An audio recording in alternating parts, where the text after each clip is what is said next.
Friends, मैं doctor शिखा आपका बहुत बहुत स्वागत है मेरे यूट्यूब चैनल में। आज के इस वीडियो में हम ओबेसिटी के लिए क्या लाइफस्टाइल होनी चाहिए, क्या आपका डाइट एंड रेजिम होना चाहिए, इस चीज़ के बारे में बात करेंगे। और बहुत ही इजी तरीके से आपका मोटापा कम करने के बारे में बताऊंगी आपको, जिससे कि आपको बहुत ज़्यादा प्रेशर नहीं पड़ेगा अपने मोटापे को कम करने के लिए, बहुत ज़्यादा सोचना नहीं पड़ेगा आपको और बहुत आसानी से आप मोटापे से छुटकारा पा जाएंगे। लेकिन टाइम के साथ कोई भी चीज़ बहुत जल्दी या रातों रात नहीं होती है, आपको थोड़ा पेशेंस रखना पड़ेगा। जितना अमाउंट में जितना जल्दी फैट डिपॉजिट हो जाता है बॉडी में, उससे थोड़ा स्लो अमाउंट से थोड़ा स्लो ड्यूरेशन में वो कम होना स्टार्ट होता है। सो आपको ये चीज़ ध्यान में रखनी है कि आपका बॉडी का फैट बहुत टाइम से, बहुत सालों साल थोड़ा थोड़ा होकर आपकी बॉडी में डिपॉजिट हुआ है, तो उसको नॉर्मल होने में, उसको कम होने में थोड़ा टाइम लगेगा, जो कि आपके ऊपर डिपेंड करता है कि आप डाइट को अच्छे से फॉलो करते हैं, अपना लाइफस्टाइल को जो आपको बताया जाता है उसको अच्छे से फॉलो कर रहे हैं, तो आपको रिजल्ट भी बहुत अच्छे मिलेंगे। फ्रेंड्स, मैं एक सर्टिफाइड डाइटिशियन भी हूँ। सो मेडिसिन के साथ साथ अगर आप डाइट को नहीं अच्छे से फॉलो करेंगे, या आपको जो भी लाइफस्टाइल चेंजेस के बारे में बताया जाता है, आपको फिजिकल मूवमेंट करनी है, क्या करना है क्या नहीं करना है, इसके बारे में अगर आप नहीं जानेंगे तो वो अच्छा रिजल्ट नहीं मिलेगा। तो ज़रूरी है कि ओबेसिटी के लिए स्पेशली डाइट, वैसे तो बहुत सारी बीमारियों में बहुत अच्छा रोल प्ले करती है, बट ओबेसिटी के केस में देखा जाए तो डाइट बहुत अच्छा रोल प्ले करती है, जो कि आपको मेडिसिन के साथ साथ इसको भी बहुत पॉजिटिव वे में लेना चाहिए और बहुत सीरियस होकर इसको फॉलो करना चाहिए, तो आपको बहुत अच्छे रिजल्ट मिलेंगे। तो चलिए शुरू करते हैं डाइट के बारे में।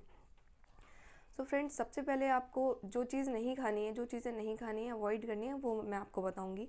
तो सबसे पहला नंबर आता है शुगर और शुगर से बनी हुई चीज़ें। तो देखिए, सबसे पहले तो आपके घर में जो वाइट शुगर है उसको आपको रिप्लेस करना है ब्राउन शुगर से, या फिर हनी, या फिर गुड़ से। तो आप अपने खाने में ये चीज़ों का यूज़ कीजिए स्वीट के ऑप्शंस में। दूसरा आता है आपका कोल्ड ड्रिंक्स। कोल्ड ड्रिंक्स में शुगर डली होती है, शुगर सिरप्स डले होते हैं, और आपका फ्लेवर एनहेंस करने के लिए, मैंने आपको पहले भी बताया था, फ्लेवर एनहेंस करने के लिए चाहे लिक्विड हो या फिर आपका फूड हो, सॉलिड हो, सारी चीज़ों में लिक्विड इसको टेस्ट को एनहेंस करने के लिए ज़रूर कुछ ना कुछ डाला जाता है, और वो आपके लिए बहुत हार्मफुल होता है। तो इसको आपको अवॉइड करना है, इससे बचना है। फ्रेंड्स, आपको कार्बोहाइड्रेट से बचना है, जो कि कार्बोहाइड्रेट किस किस में होता है, पोटैटो में होता है, वाइट राइस में होता है, और आपको इसके अलावा मैदा और मैदा से बनने वाली चीज़ों से बचना है, जिसमें कि वाइट पास्ता हो गया, जो वाइट सॉस होता है वो भी आपको नहीं खाना है, क्रीम्स वगैरह हो गई, चीज़ हो गया, बटर हो गया, ये इन सब चीज़ों से आपको बचना है, क्योंकि ये थोड़े अमाउंट में भी लेने पे बहुत ज़्यादा फैट बना देती हैं, तो इनसे आपको बचना है। एंड दूसरा नंबर आता है आपकी जितनी भी डीप फ्राइड चीज़ें होती हैं। डीप फ्राइड में क्या क्या आ गया, समोसे, कचौड़ी, पकौड़े, और जितने भी आपकी जितने भी स्नैक्स हो जाते हैं डीप फ्राई, ये सब आते हैं। तो आपको अगर मोटापा है तो आपको ये चीज़ें बिल्कुल दूर से ही मना कर देनी है, ये आपको नहीं लेनी है। नॉनवेज के ऑप्शन में आपको जितना भी रेड मीट होता है वो नहीं लेना है, ठीक है, पोर्क आपको नहीं लेना है, और मटन का मीट भी आपको नहीं लेना है। एग में आप ले सकते हैं, बाहर का जो प्रोटीन का पार्ट होता है, वाइट पार्ट ले सकते हैं, और जो एग यॉक होता है, येलो वाला पोर्शन होता है एग का, वो आपको नहीं खाना है। फ्रेंड्स, इसके बाद आते हैं हमारे ऑयल्स की तरफ। देखिए, जो भी हम खाना खाते हैं वो हमारा एक बेसिक फूड होता है, बेसिक मील होती है, और वो खाना हम डेली खाते हैं, सालों साल खाते हैं, तो बहुत ज़रूरी है वो खाना किस तरह के ऑयल में बन रहा है वो आपको ध्यान देना है। आपके घर में जितना भी रिफाइंड ऑयल है या सोयाबीन ऑयल है, उसको आपको बिल्कुल हटा देना है, वो आपको नहीं खाना है, उससे बनने वाले खाने को नहीं खाना है। तो रिफाइंड ऑयल को बिल्कुल भी यूज़ नहीं करना है, क्योंकि रिफाइंड ऑयल एक ऐसा ऑयल होता है जो बहुत ज़्यादा कार्डियक प्रॉब्लम को अराउज़ करता है, हार्ट की बीमारियों को बहुत ज़्यादा बढ़ाता है। इसके अलावा जिनको भी ओबेसिटी के साथ साथ कोलेस्ट्रॉल का प्रॉब्लम है, इनको बटर नहीं खाना है, घी नहीं खाना है, सैचुरेटेड फैट्स नहीं खाने हैं। अब आते हैं आपको क्या क्या खाना है। ये तो चीज़ें होंगी जो आपको नहीं खानी है। अब आते हैं आपको क्या क्या खाना है। तो सबसे पहले शुरू करते हैं अनाज से। अनाज एक ऐसी चीज़ होती है जिससे हम रोटी बनाते हैं, और रोटी हम डेली कंज्यूम करते हैं, जो हमारी डाइट में एक पूरी ज़िंदगी चलती है। तो ये चीज़ें बहुत ध्यान देने वाली बातें हैं कि हमें मोटा अनाज खाना है। जो भी अनाज आप खा रहे हैं उसको थोड़ा मोटा पिसवाइए, और अनाज में मल्टीग्रेन यूज़ कीजिए, जिसमें कि थोड़ा सा बाजरा हो गया, रागी हो गया, ज्वार हो गया, ये इसको थोड़ा सा मोटा करके पिसवा के थोड़ा सा 2-3-4 ग्रेन्स को मिक्स करके उसकी आप रोटियां बनवा के वो खाइए। और रोटियों में जब बात आती है तो रोटी का जो क्वालिटी होती है वो आप चेंज करके खा सकते हैं। आप आटा गूंथते वक्त कोई भी जो सीजनल ग्रीन वेजिटेबल्स होती हैं वो आप बिल्कुल बारीक चॉप करके वो आटे में मिक्स करके आप उसकी रोटियां बना के खा सकते हैं, जिसको कि ग्रीन रोटी बोलते हैं। तो ग्रीन रोटी में आप क्या क्या मिक्स कर सकते हैं, आप कोई भी हरी सब्जी मिक्स कर सकते हैं जो भी सीज़न के हिसाब से आती हो। अभी विंटर्स चल रहे हैं तो विंटर्स में आप चौलाई ले सकते हैं या पालक ले सकते हैं, बथुआ ले सकते हैं। गर्मियों में जो आती हैं घिया हो गया, करेला को भी आप बिल्कुल ग्रेट करके महीन पीस के आप उसको मिक्स करके खा सकते हैं। डायबिटीज़ के पेशेंट के लिए बहुत अच्छी होती है। और कुछ भी परवल हो गया या इस तरह की जो भी ग्रीन वेजिटेबल्स होती हैं वो आपको आटे में मिक्स करके उसकी रोटी बना के खानी है। इस तरह की रोटी में बहुत सारे न्यूट्रिशंस आपको मिल जाएंगे। सबसे पहला तो जो अनाज की बात हमने की थी, बहुत मोटा अनाज और मल्टीग्रेन जो होता है, इसमें आपको न्यूट्रिशियस प्रॉपर्टीज़ मिलती हैं, जो कि आपको एक तो इसमें बहुत सारा फाइबर्स होता है। फाइबर आपका जो कॉन्स्टिपेशन होता है उसको रिमूव करने में बहुत हेल्पफुल होता है और आपका वेट को मैनेज करने के लिए बहुत अच्छे से काम करता है। दूसरा, जो आप इसमें वेजिटेबल मिक्स करते हैं ग्रीन रोटी बनाने के लिए, वो आपको बहुत अच्छा न्यूट्रिशन प्रोवाइड करेंगी। उसमें भी फाइबर होता है, तो ये एज अ होल आपका बहुत अच्छा फूड बन जाता है। फ्रेंड्स, वेजिटेबल्स का नंबर आता है तो वेजिटेबल्स में आप कलरफुल वेजिटेबल्स जो होती है वो प्रेफर किया कीजिए, एक्सेप्ट पोटैटो का यूज़ ज़्यादा नहीं करना चाहिए ओबीस पेशेंट्स को। तो हमें क्या करना है, जितनी भी कलरफुल वेजिटेबल्स हैं, जैसे कि शिमला मिर्च हो गई, शिमला मिर्च में आपको 2 से 3 वैरायटी मिल जाएंगी कलरफुल, ग्रीन, येलो, रेड, इनमें से आप ले सकते हैं, यूज़ कर सकते हैं। और इसके साथ साथ कैरेट्स हो गई, रेडिश हो गई, ये आप खा सकते हैं। अब आते हैं फ्रूट्स के ऊपर। तो फ्रूट्स में आपको जितने भी सीजनल फ्रूट्स होते हैं वो आपको लेना चाहिए। पपाया आप ले सकते हैं और ऑरेंज वगैरह इस सीज़न में बहुत आ रहा है तो आप वो ले सकते हैं। और अगर इसके साथ हम जूस की बात की जाए तो जूस भी आप ले सकते हैं, फ्रेश फ्रूट जूस ले सकते हैं। रेडीमेड जूस को नहीं लेना चाहिए आप। कैंड जूस जो आते हैं मार्केट में, बिल्कुल जो बॉक्स में पैक होकर आते हैं, वो बिल्कुल नहीं लेने चाहिए। उसमें भी बहुत हार्मफुल केमिकल्स होते हैं, बिल्कुल नहीं लेने चाहिए। उसमें शुगर प्रोडक्ट्स डाले जाते हैं जो टेस्ट एनहेंस करते हैं, वो बिल्कुल नहीं लेना चाहिए आपको।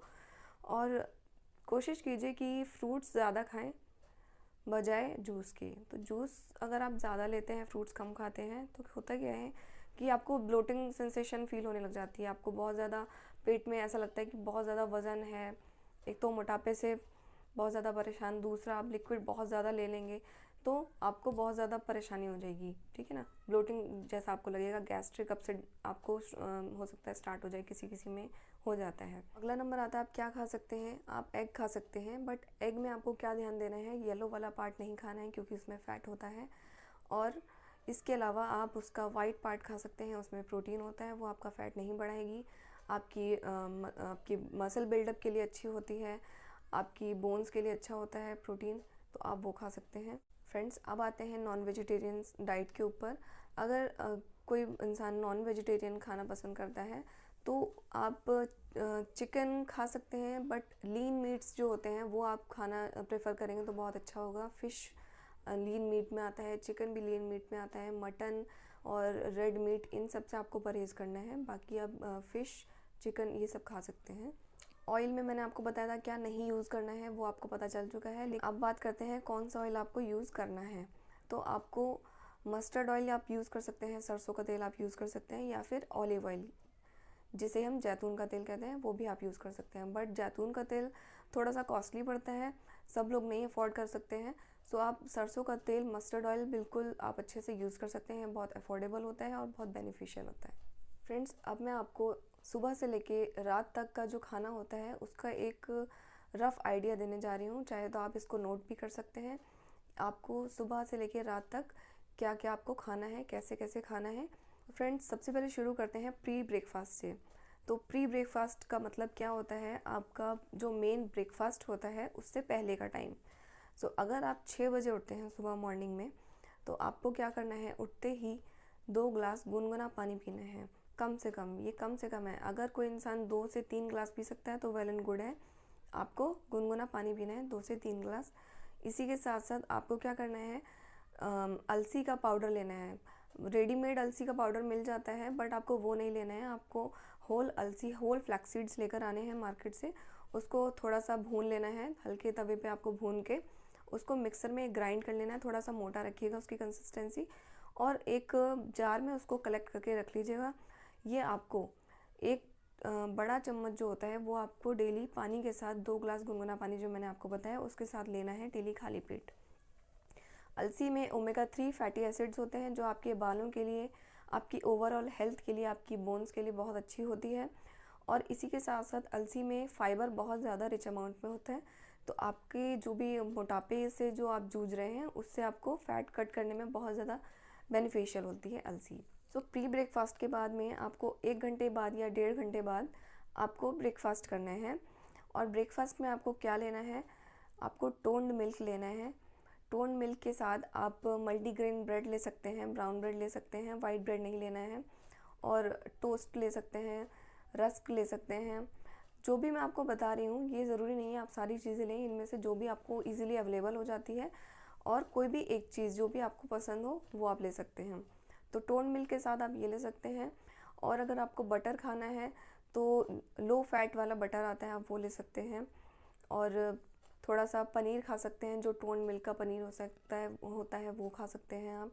डेली आपको ये चेंज कर करके आपको ले सकते हैं आप। अभी किसी दिन आपने नाश्ते में पोहा ले लिया, या फिर आपने पोरिज ले लिया, दलिया ले लिया, या फिर खिचड़ी ले लिया, ठीक है, ओट्स ले लिया, इस तरह की चीज़ें आप डेली चेंज कर करके अपने ब्रेकफास्ट में ले सकते हैं, जिससे आपको फाइबर भी मिलेगा और बहुत ज़्यादा न्यूट्रिशियस भी रहेगा आपकी ओबेसिटी को कम करने के लिए। फ्रेंड्स, अब आते हैं ब्रेकफास्ट के बाद और लंच से पहले का जो छोटा सा टाइम होता है, उसके बीच में आपका 3 या 3.5 घंटे का टाइम आपको मिलता है ब्रेकफास्ट और लंच के बीच का। तो उसमें आपको एक स्मॉल मील आपको ऐड कर देनी है।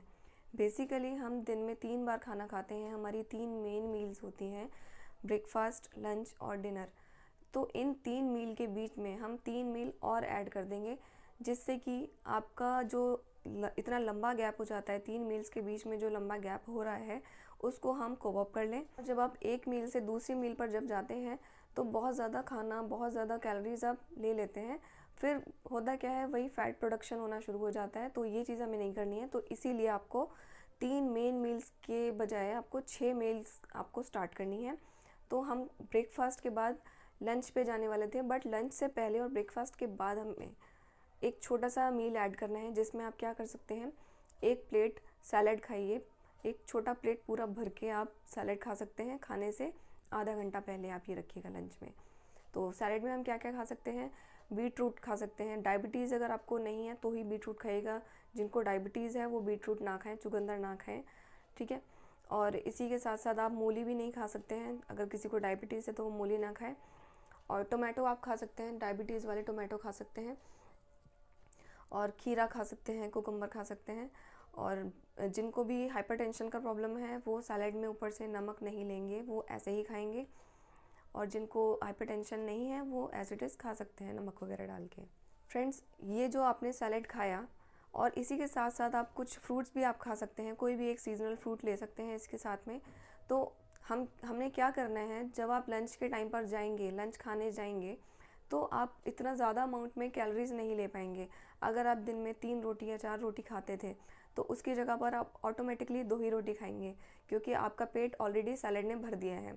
तो हमें यही करना है कि हमें ज़्यादा कैलोरी एक ही बार में नहीं लेनी है, छोटे छोटे इंटरवल्स में कम कम कैलोरी लेनी है, जिससे कि बॉडी उसको ठीक टाइम पे कैलोरी को बर्न कर पाए, तो फैट बनेगा ही नहीं। तो हमें यही चीज़ करनी है। फ़ैट रिड्यूस करने के लिए जब आप यही चीज़ फॉलो करेंगे 3 से 4 महीने, 4 से 6 महीने, 1 साल तक, तो आपका डेफिनेटली फ़ैट कम होगा। अब आते हैं लंच पर।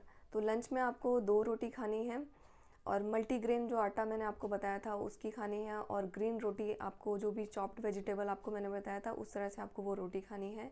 और जितनी भी सीजनल सब्जियां होती हैं, वेजिटेबल्स होती हैं, ग्रीन वेजिटेबल्स को ज़्यादा प्रेफर करना है आपको, वो आप खाइए। और कोई भी दाल ले सकते हैं, दाल खा सकते हैं उसके साथ में आप। और लंच करने के बाद आपको गुनगुना पानी पीना है 15 मिनट बाद। ठंडा पानी ना पिए, गुनगुना पानी आपको पीना है, सिर्फ 1 ग्लास, इससे ज़्यादा नहीं पीना है, ठीक है। फिर उसके बाद हम आते हैं इवनिंग के स्नैक्स पर। तो इवनिंग का स्नैक्स, अगर आपने खाना खाया 1 से 2 बजे के बीच में, तो आपको इवनिंग का स्नैक्स 4 या साढ़े 4 बजे तक आप इवनिंग स्नैक्स ले सकते हैं। तो उसमें आपको क्या करना है, आपको जैसे कि अगर आप टोन मिल्क की चाय ले सकते हैं विदाउट शुगर, या बहुत ज़्यादा लेना है तो फिर शुगर थोड़ी सी अमाउंट में आप डाल सकते हैं, या ब्राउन शुगर डाल सकते हैं उसकी जगह पर आप। और इसके साथ साथ अगर आपको पोहा लेना है तो पोहा ले सकते हैं, ओट्स भी ले सकते हैं, चाय के बाद थोड़ी देर बाद आप ओट्स ले सकते हैं। अब इवनिंग स्नैक्स के बाद हम बात करते हैं डिनर की। तो डिनर अगर आपने इवनिंग स्नैक्स 4 से 4:30 बजे के आसपास अगर आपने किया है तो आपको डिनर 7 या फिर 7:30 बजे के आसपास आपको कर लेना है।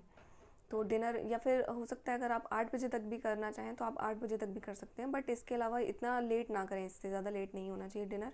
तो आपको डिनर में क्या लेना है, आपको डिनर में वही 2 रोटी, दाल, वेजिटेबल्स ये सब ले सकते हैं। कोशिश कीजिए रात को राइस ना खाने की, राइस आपको नहीं खाना है, बहुत कम अमाउंट में लेना है और कभी कभी खाना है, डेली आपको राइस नहीं लेना है। और अगर राइस आपको खाना ही है तो राइस का स्टार्च निकाल के आपको लेना है, क्योंकि कार्बोहाइड्रेट्स हमें ज़्यादा नहीं लेना है, ठीक है। अगर इसके बाद भी किसी को लगता है कि भूख लग रही है, रात को 10 बजे के आसपास लग रही है भूख, या 11 बजे के आसपास उनको भूख लग रही है, तो आपको इस जगह पर वेजिटेबल सूप तैयार करना है। आप चाहे तो 8 साढ़े 8 बजे के आसपास भी सूप बना कर रख सकते हैं, ज़रूरी नहीं है कि आप उसी टाइम पर सूप बनाएं। आप 8:30 बजे के आसपास या उसके डिनर जो आपने किया है उसके आधा घंटे बाद आप सूप बनाने की प्रैक्टिस कर सकते हैं। उसमें आपको क्या लेना है, जितनी भी ग्रीन वेजिटेबल्स होती हैं, सीजनल वेजिटेबल्स होती हैं, वो आप ले सकते हैं। अगर किसी को किडनी स्टोन है तो वो बीजों वाली सब्जियों का परहेज़ करना है, उसको बीजों वाली सब्जियां ना लें।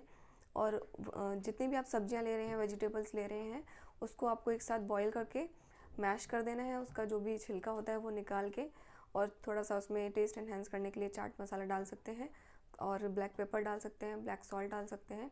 ये आपको अच्छे से बॉईल करके इसको पका के आप ये होम मेड वेजिटेबल सूप आपका बन जाएगा, जो कि बहुत न्यूट्रिशियस होता है, बहुत सारा इसमें फाइबर होता है, और इसको आप गुनगुना ही पीजिए। ये आपका फैट कट करने में बहुत ज़्यादा हेल्प करेगा और आपकी भूख को भी शांत करेगा। देखिए, जो भी मैंने आपको ये छोटे छोटे सेक्शन में एक डाइट बता दी है, ये आपका क्या काम करेगी, आपको जो भी ऐसा लगेगा कि बहुत ज़्यादा भूख लग रही है या आपके अंदर एनर्जी नहीं बची है, तो इस चीज़ को धीरे धीरे ये आपकी हैबिट में आ जाएगा, और बहुत ज़्यादा जो अमाउंट में आप खाना खाते थे वो आप इस शेड्यूल में खाना शुरू कर देंगे। देखिए, जो आप 3 मील्स में खा रहे थे वो मैंने आपको कट करके छोटा छोटा सेक्शंस में 6 मील्स में मैंने आपको बता दिया। इस तरीके से अगर आप खाते हैं तो आपको बहुत जल्दी वेट रिड्यूस करने में बहुत ज़्यादा हेल्प मिलेगी, और आप बहुत जल्दी अपनी बॉडी को फिट पाएंगे। तो कोशिश कीजिए, आपको जो भी मैंने डाइट शेड्यूल बताया है उसको अगर आप फॉलो करते हैं तो बहुत अच्छा आपको रिजल्ट मिलेगा। फ्रेंड्स, अब आते हैं एक्सरसाइज के ऊपर। देखिए, मोटापे के लिए सबसे ज़्यादा बेस्ट एक्सरसाइज होती है सिंपल ब्रिस्क वॉक करना। अगर आप सिंपल चलते हैं डेली, आपको सुबह उठते ही 15 से 20 मिनट तक आपको वॉक करनी है। कोशिश कीजिए थोड़ा सा स्पीड में वॉक करने की, तो जिससे क्या होगा, आपकी बॉडी में हीट आएगी और स्वेटिंग भी होगी। तो स्वेटिंग से आपका क्या होगा, जितने भी कैलोरीज आपने ली हैं वो आपकी बर्न होगी, ठीक है। जिम में भी हम लोग यही करते हैं। आप जिम में क्या करते हैं, पसीना बहाते हैं, एक्सरसाइज करते हैं, ठीक है। तो वही आपको करना है। आप सिंपल वॉक भी कर लेंगे, आपको जिम की ज़रूरत नहीं है, आप सिंपल वॉक कर लेंगे तो आपका फैट रिडक्शन होना शुरू हो जाएगा। वॉक के अलावा आपके पास क्या और ऑप्शन है, आप स्विमिंग कर सकते हैं, आप साइकिलिंग कर सकते हैं। और एक छोटा सा टिप मैं देना चाहूँगी, जो भी हार्ट के पेशेंट्स हैं या फिर जॉइंट के जिनको प्रॉब्लम होती है, जॉइंट के पेशेंट हैं, वो जॉगिंग वगैरह ना करें, वो सिंपल एक थोड़ा हल्के से वॉक करें, जिससे कि उनको अपने हार्ट पे प्रेशर नहीं डालना है और जॉइंट पे प्रेशर नहीं डालना है, क्योंकि हमें अपना प्रॉब्लम से बाहर निकलना है, ना कि हमें और एक प्रॉब्लम में फंसना है, ठीक है ना। तो ये टिप मैंने हार्ट के पेशेंट को और जॉइंट के पेशेंट को दिया है, तो इस चीज़ का ध्यान रखें आप।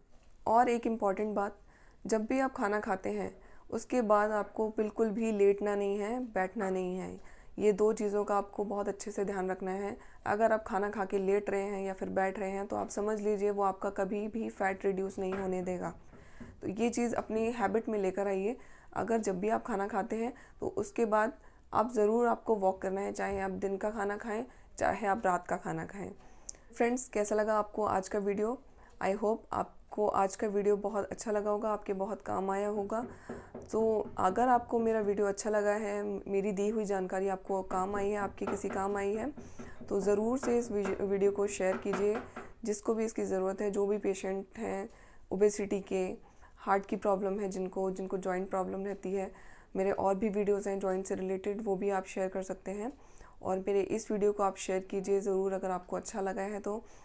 फ्रेंड्स, इसी के साथ साथ मैं आपको मिलती हूँ एक और नए अच्छे वीडियो के साथ में, जो कि आपके लिए बहुत हेल्पफुल होगा, आपकी हेल्थ के लिए बहुत अच्छा होगा। सो तब तक के लिए be fit and be healthy, be happy. Thank you so much for watching my video. Thank you so much. Bye.